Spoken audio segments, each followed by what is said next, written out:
Bonjour, alors on va essayer tranquillement avec la vidéo de faire notre petit cours sur la propagation de la lumière. Alors l'idée c'est que je le fais en vous faisant les explications à la vidéo et après je vous envoie le papier ou je sais pas si je le retaperai. En tout cas j'espère que vous allez suivre, je vais essayer d'être clair et si ça ne marche pas de toute façon on fera autrement. Allez on y va. Alors c'est le cours sur la propagation de la lumière, ce crayon ne marche pas, voilà, les aléas du direct, propagation de la lumière. Vous pouvez entendre mon chat qui râle parce qu'elle n'a pas à manger. Alors, on commence simplement par l'idée des règles de propagation de la lumière. Alors, c'est des choses que vous connaissez, c'est juste des rappels. Donc, ça va aller assez vite. J'essaie de ne pas écrire en rouge pour on sait qui c'est. Donc, la lumière se propage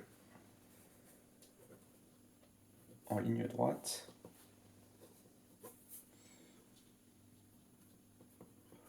dans le vide et dans tout milieu homogène et transparent.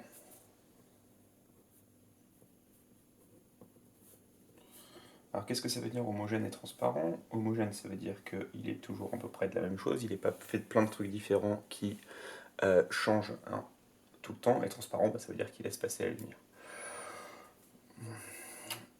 Avec une vitesse, vous la connaissez, une vitesse nommée C, qui est égale pour de vrai à 299 792 458 mètres par seconde. Usuellement, on arrondissait à 300, voire 3,0 fois 10 puissance 8 mètres par seconde. Je vous rappelle que c'est très très rapide. Vous avez vu ma grosse tête. Bon. Voilà, si vous voulez vous amuser à faire le rapport vis-à-vis de la vitesse du son, effectivement, on est très très fort. Ou vis-à-vis, là, le livre, vous verrez, vous avez le rapport par rapport à la navette spatiale Apollo 10, qui est la vitesse la plus élevée atteinte par un objet habité par des êtres humains, et on est quelques milliers de fois, dizaines de milliers de fois plus petit. Bon, ça c'est le truc de base que vous connaissez bien, qu'on a fait ensemble. Maintenant, ça c'est niveau 5e. Enfin, la vitesse c'est pas niveau 5e, mais bon. Maintenant, c'est l'idée, qu'est-ce qui se passe quand ma lumière, elle rencontre un nouveau milieu, elle change de milieu. Et là, on sait que ça peut provoquer des problèmes, on sait qu'il va se passer des trucs un peu différents. On l'a vu en TP, et c'est ce qu'on appelle les lois de Snell-Descartes. Alors, qu'est-ce que c'est que les lois de Snell-Descartes? Il y en a plusieurs. C'est les lois de la réfraction et de la réflexion. Alors, ok. Pour bien comprendre, il nous faut un schéma, forcément. Le schéma. J'écris avec ce crayon-là, c'est pas le bon. De la situation. Alors j'espère que vous allez voir ce que je vois, c'est un test. Donc, c'est toujours la même chose. Je vais prendre une règle. Est-ce que j'ai une règle quelque part? Ouais, parfait. Je suis bien équipé. On a la frontière entre deux milieux, que je vous rappelle, on appelle un dioptre. On a la normale. Alors, on a un rayon incident, qu'on va faire en rouge, qu'on va faire en vert. On a un rayon incident, donc rayon incident, ça veut dire ce vert n'écrit pas du tout. On va le faire en comme ça. On a un rayon incidence, donc c'est-à-dire un rayon qui arrive sur ma surface en faisant un angle avec la normale à cette surface. Je vous rappelle que la normale, c'est la droite perpendiculaire. Normale. Rayon incident. Donc il fait un super angle avec cette normale, et c'est un angle qu'on va appeler I pour se retrouver pour plus tard. Alors maintenant, qu'est-ce qui se passe une fois que ce rayon arrive sur cette surface, sur ce dioptre? On va essayer de bien faire ça, dioptre. Je rappelle que le dioptre, c'est la séparation entre le milieu, je vais réécrire après. Milieu 1, milieu 2. Et là, c'est très simple, on a une partie du rayon qui est réfléchie, donc on verra après pour les règles. On a une partie du rayon qui va être réfléchie, qui va repartir dans l'autre sens. effet miroir, et une partie qui va être réfractée. On va le faire réfracter comment? On va le faire réfracter comme ça. Voilà, très bien. Voilà. Donc ici, on a le rayon réfléchi, et ici, le rayon réfracté. Et le principe des règles de Snell-Descartes, ça va être d'essayer de comprendre comment ces rayons se baladent. J'espère que vous voyez à peu près. Comment on peut étudier ces rayons. Alors effectivement, pour aller là, on va prendre une nouvelle feuille, et on va parler des définitions. On va le prendre comme ça. On va parler des définitions. Alors premièrement, on est de 1, définition. On va faire quelques définitions histoire de ne pas se perdre et de comprendre ce qui se passe. Premièrement, le dioptre. Alors qu'est-ce que c'est qu'un dioptre? Un dioptre, c'est la frontière, donc physique, hein, bien sûr. C'est pas une frontière imaginaire. Entre deux milieux transparents. Alors si on a des milieux pas transparents, ça ne sert pas à grand chose. C'est pas forcément obligé le fait qu'ils soient transparents, mais de principe, c'est entre deux milieux. D'accord? Donc c'est la séparation entre deux milieux, c'est le bord de votre verre, c'est le bord de votre goutte d'eau qui fait des arcs-en-ciel, c'est le bord de plein de choses, c'est ça le dioptre. Alors ensuite on a le rayon incident. Rayon incident, mon chat jouait avec une de ces balles, hein, ne vous inquiétez pas. Rayon incident, c'est le rayon qui arrive sur le dioptre. Alors un incident, c'est quelque chose qui vous arrive, donc c'est pareil pour le rayon, c'est celui qui arrive sur le dioptre. Ah. Et il arrive plus précisément avec un angle d'incidence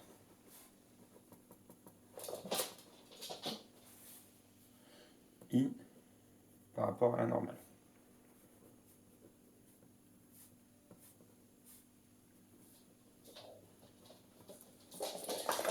Et du coup, la normale, c'est la droite perpendiculaire. Perpendiculaire, hein, ça veut dire un angle droit, pour ceux qui ne sont pas réveillés. Perpendiculaire au dioptre au point d'incidence. Alors effectivement, on met toujours la normale au point d'incidence, mais en fait, des normales, il y en a plein. Vous prenez ça quand vous ferez en maths, quand vous ferez les droites, les plans, tout ça, au point d'incidence. Ok. Avec les définitions, on est bien, on va pouvoir faire nos lois de Snell-Descartes. Alors, elles ne sont pas très compliquées, il y en a 3. Elles sont importantes toutes les 3. Mais en vrai, vous allez pouvoir en dire qu'une, les autres paraissent évidentes assez. Règle. Règle, excusez-moi, c'est pas règle, c'est loi de Snell-Descartes. Alors, c'est bien, on va avoir un 2, 2, 2, un 2, 2, 1, ça va être la première fois qu'on fait ça. 2, 2, 1. Première loi. Pas s'embêter.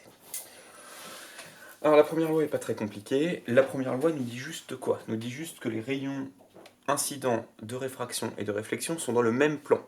C'est-à-dire qu'ils sont tous dans la même épaisseur. Si un rayon arrive à plat, les autres rayons vont partir à plat. Si un rayon arrive comme ça, les autres rayons vont partir comme ça. Je ne sais pas si vous avez vu mes explications avec les caméras, c'est pas très facile, mais bon, on va faire avec. Donc l'idée, effectivement, c'est ça, et c'est en train de clignoter, je ne sais pas ce que ça fait. Alors, je vais vous expliquer la première loi, puis après on va faire une pause, voir si la vidéo est bien, et je vous montrerai la suite plus tard. Donc la première loi nous dit juste que les rayons d'incidence, les rayons incidents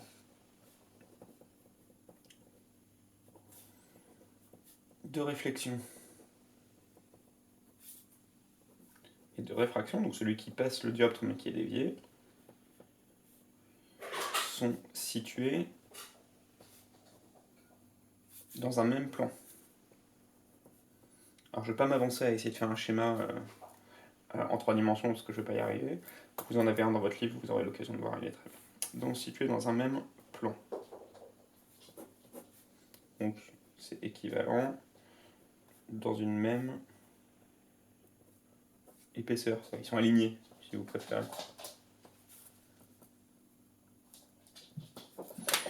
Ok, alors on fait une pause ici et on va voir ce que ça donne. Après, je continuerai avec la deuxième loi, et puis la troisième loi et le reste.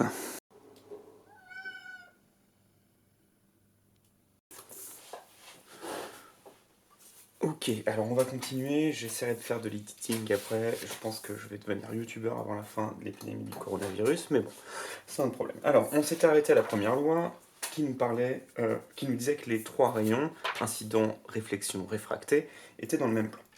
Bon, ça paraît assez logique, vous l'avez fait en TP, vous avez bien vu que quand vous éclairiez votre petit truc de plexiglas là, avec les angles, nos deux rayons, vous les voyez au même niveau, donc c'était vachement pratique. Si je vous le fais avec des crayons, parce que j'aime bien faire des trucs avec des crayons, ça fait un truc comme ça, ils sont bien, il n'y en a pas un qui part comme ça, il n'y en a pas deux qui partent n'importe comment, ils partent bien tous à plat, c'est génial. Donc on a fait la première loi, on va faire la deuxième loi. Alors la deuxième loi, elle n'est pas très compliquée non plus, c'est la loi de la réflexion. Alors il n'y a pas de S ici. Donc elle nous dit quoi? Elle nous dit que l'angle de réflexion est égal à l'angle d'incidence. Bon, loi de la réflexion.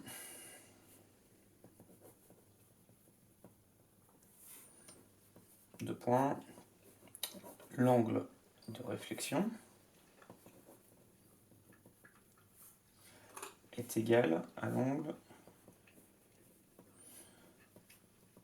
d'incidence. Ok, donc l'angle de réflexion c'est I. I, angle de réflexion. Angle d'incidence, pardon, excusez-moi. Angle d'incidence, I. L'angle d'incidence. Angle d'incidence. I', c'est l'angle de réflexion. Et donc, I égale I'. Voilà. Si on reprend notre petit schéma tout à l'heure, ici, vous vous rappelez de notre petit schéma tout à l'heure, et bien sûr, notre petit schéma tout à l'heure, ça veut donc dire que cet angle ici présent, l'angle de réflexion, je ne sais pas si vous voyez, et bien cet angle ici présent, c'est le même que l'angle I. Okay, on a la même mesure d'angle. Si ça fait 30 degrés, l'autre fait 30 degrés, etc., etc. Bon, là, on est dans les trucs relativement faciles. Normalement, tout le monde me suit. Par contre, maintenant, on va s'attaquer à la troisième loi, qui est un peu plus compliquée, et qui est celle, en fait, la très importante, qui est celle qui va définir comment le rayon est réfracté, donc comment il va traverser le dioptre en étant dévié. Pour ça, il faut comprendre que ces gars, Stanley et Descartes, c'était des gars futés, et qu'ils ont eu l'idée non pas de comparer les angles et d'essayer de trouver une loi entre les angles, mais d'essayer de trouver une loi entre les sinus des angles, parce qu'effectivement, c'est ça qui est proportionnel, et c'est ça qui va nous permettre de trouver une loi, ce qui était quand même bien trouvé, parce que les sinus, c'est pas forcément évident. Donc la troisième loi nous dit quoi? Nous dit que les sinus des angles d'incidence et de réfraction sont proportionnels. Donc ça, c'est la règle de base, c'est la loi, je pense que c'est comme ça que Descartes l'a énoncé, enfin en latin, vu qu'il écrivait tout en latin, vous connaissez, cogito ergo sum, et tout ça, et tout ça. Sont proportionnels, c'est toujours aussi dur à écrire. Alors, de manière générale, la loi est exprimée toujours de la même manière. Elle est exprimée comme... Alors, je vais essayer de vous l'exprimer comme la version moderne, et pas la version que moi j'ai apprise. N1 sinus I égale N2 sinus R. Donc ça, c'est notre loi. Alors, je vais l'encadrer en rouge, je sais que Lisa, si elle regarde la vidéo, ne verra rien, mais c'est pas grave. C'est juste un encadrement. Elle va pas mourir. Donc, N1 sinus I1 égale N2 sinus R. Alors, avec quoi? Avec I, je vais le réécrire, j'ai l'impression d'avoir écrit juste au-dessus, effectivement, je l'ai écrit juste au-dessus. Genre, I, c'est l'angle d'incidence. R, c'est l'angle de réfraction.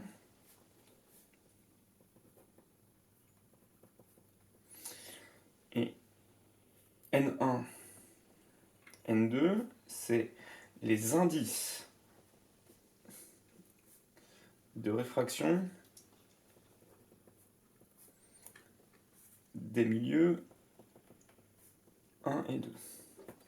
Bref, vous allez me dire, c'est bien sympa, mais qu'est-ce que c'est que ces histoires d'indices de réfraction? Alors les indices de réfraction, effectivement, c'est des capacités des matériaux qui vont définir comment le matériau va réfracter la lumière. Autrement dit, à quel point la vitesse va être déviée.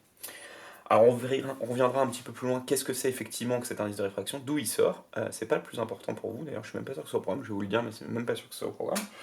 L'important, c'est de savoir qu'on a cette règle-là. Donc, le sinus de l'angle d'incidence et le sinus de l'angle de réfraction sont proportionnels, et la proportionnalité est définie par deux coefficients, un de chacun des milieux. Si je reprends encore une fois mon schéma ici, j'avais le milieu 1 ici, donc le milieu 1, j'ai un indice N1, et j'ai un milieu 2 d'un indice N2. Alors, les indices, ça dépend des milieux, ils sont toujours supérieurs à 1, ça c'est obligé, parce que 1, ça correspond à l'indice dans l'air ou dans le vide, et ensuite, l'indice est par rapport à la vitesse de la lumière. Donc s'il est inférieur à 1, ça veut dire que la lumière irait plus vite que dans le vide, dans le milieu, ce qui est impossible. Donc on a nos indices de réfraction, on a notre règle. Alors c'est pas très compliqué, ça nous permet juste d'utiliser cette loi pour trouver si on a, c'est une équation classique, hein, si on connaît N1, I et N2, on peut calculer R, et inversement, on a 4 termes, si on en connaît 3 sur 4, on peut calculer le quatrième en faisant une équation, tout ce qui est de plus simple. On l'a fait en exercice, si vous avez envie de le faire, je vous le laisserai réessayer, et de toute façon, si vous avez des questions, j'y répondrai plus tard. D'accord, donc c'est cette loi-là qui est importante, et on va juste écrire un petit truc sur l'indice de réfraction. On va prendre une autre page. Okay. Alors, l'indice de réfraction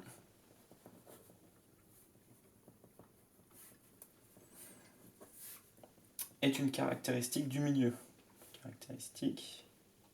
Caractéristique du milieu. On peut vous donner quelques exemples. N de l'air, c'est égal à 1. Qu'est-ce que j'ai d'autre comme exemple? J'en ai pas beaucoup d'exemples, c'est pas très sympa, on ne me file pas d'exemple. N de l'eau, c'est 1,33. Vous avez vu en TP N du plexiglas, ça c'est des exemples. Plexi, c'était 1,5, etc. etc. Donc, c'est une caractéristique du milieu. Alors, il est défini par rapport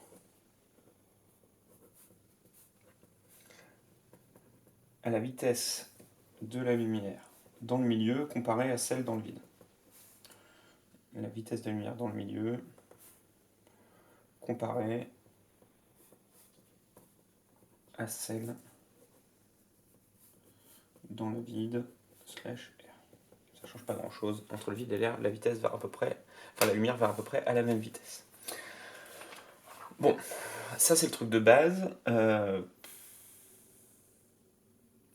referai peut-être s'il y a besoin, je referai une vidéo pour refaire comment calculer l'indice de réfraction à partir du graphique. Mais c'est vraiment pas le plus important, normalement ça on l'a fait en exercice, on l'a fait en TP, donc vous devez le comprendre. La base du cours est ici. Okay, on n'a pas besoin de grand chose d'autre. On a les règles de propagation de la vitesse de la lumière. Ça va tout droit tant que c'est dans le vide, ça va très vite.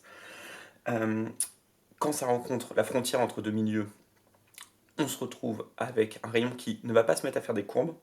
Alors la lumière peut faire des courbes, mais on n'en parlera pas, et ça ne sera pas dans le milieu, c'est niveau fac, alors elle s'appelle la relativité générale, si vous voulez, je vous ferai des bonus là-dessus. Donc quand la lumière rencontre un dioptre, elle va être déviée d'un certain angle, qui sera l'angle de réfraction, et cet angle dépend de la caractéristique du milieu dans lequel elle entre. La lumière ne dévie pas pareil quand on traverse du verre, que quand on traverse de l'eau, que quand on traverse, je sais pas moi, un truc épais, un peu transparent, du genre une soupe. Bref, il y a plein de choses qui vont changer, et ça c'est défini avec la loi de Snell-Descartes, la troisième, qui nous dit que l'indice du milieu d'incidence fois le sinus de l'angle d'incidence est égal à l'indice du milieu de réfraction fois le sinus de l'angle de réfraction. Ok? Bon, je vais essayer de monter tout ça, je vous envoie ça, je ne sais pas comment je vais l'uploader, soit sur YouTube, soit sur quelque part, et après je répondrai à vos questions. Je vous souhaite un bon confinement, essayez de ne pas mourir et restez chez vous.